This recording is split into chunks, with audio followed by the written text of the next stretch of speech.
Hello, so you remember the Christmas event from 2024? How they had like presents and stuff? Now, when I first joined Ito, it was around November of 2024, so a month later I got to experience a Christmas event. I didn't really bother much with the steeples though. I tried Steeple of Seeking Asylum once and just forgot about it, but in the end I ended up getting two presents. The present of Wishing Star and the present of Somber Nights, and that was it. The reward from the present of Wishing Star was a cosmetic that's actually pretty cool looking, but the reward from the present of Somber Nights is the only reason I made this video. It gives you an item called the Sleeping Bag. When interacted with, it puts your character to sleep and shows some text on the screen with an 8 to 5 second cooldown. Sounds pretty redundant, but there's a lot more you can do with it than just sleeping.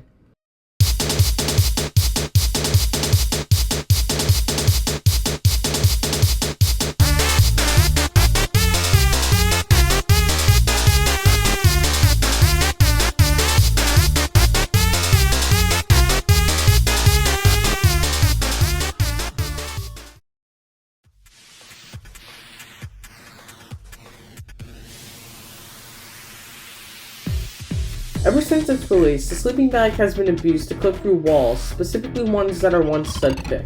It's a bit similar to how helicopter powers was used in the same way, but with the sleeping bag you don't need an FPS locker. It worked like this. You would move in the direction of the wall, then use the sleeping bag, and if you got at a certain angle, you would be able to clip through walls. But walls weren't the only thing that you could clip through. You could also go through floors as well, but this was much harder to set up.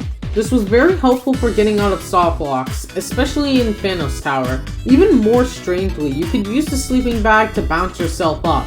This has worked with many different scenarios, but the most common one is falling from somewhere very far, then using the sleeping bag to go fling yourself up.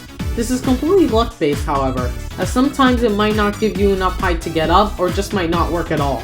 This abuse of the item quickly got to the developers, and on April 16, 2025, the sleeping bag was nerfed and became much less powerful. You couldn't clip through floors or 1 stud walls, or fling yourself up anymore, but who's to say you still can't have a bit of fun with it? Because even after this nerf, there are still some methods to clip through walls at certain instances. Here I am in Zone 10, at the Tower of Teehee Time. There's a teleporter to the right of floor 1 which brings you to floor 10. This, however, would only be unlocked after getting the floor 10 for real, but who actually has time for that? I know I did, but that's a story for another video. Anyway, since you still have your hitbox intact while sleeping, if you push yourself against the walls of the teleporter, then sleep, you can actually touch the teleporter with your legs and get to floor 10 with no effort at all. You can't beat the tower like this though, as it skips a checkpoint, and I tested it just to be sure. But it still was helpful. Since I didn't own vertical mobility, I could still use the sleeping bag to get to certain parts of the tower and practice them, especially floor 9's Go 3-minute log outside. And yes, this method works with Tower of Demonic Inspiration and Time Lost Sands too.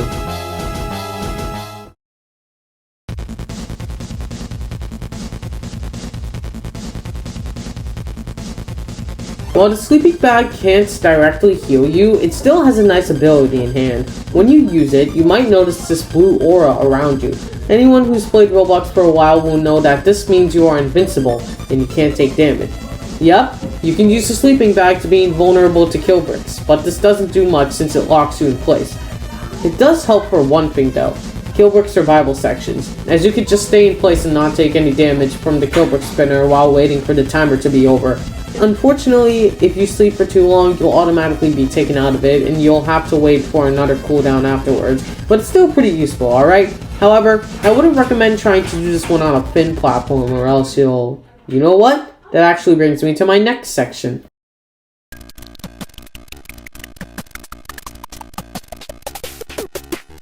This doesn't really matter much in actual towers, but still something I found interesting.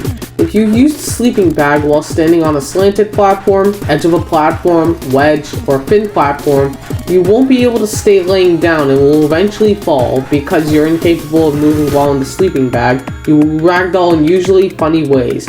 You won't be able to see it yourself because of the black screen, but it's still cool for other people to see. Thank you for watching my second video. I'm still experimenting with a bunch of video ideas, so I hope you like this one. Consider subscribing if you feel like it.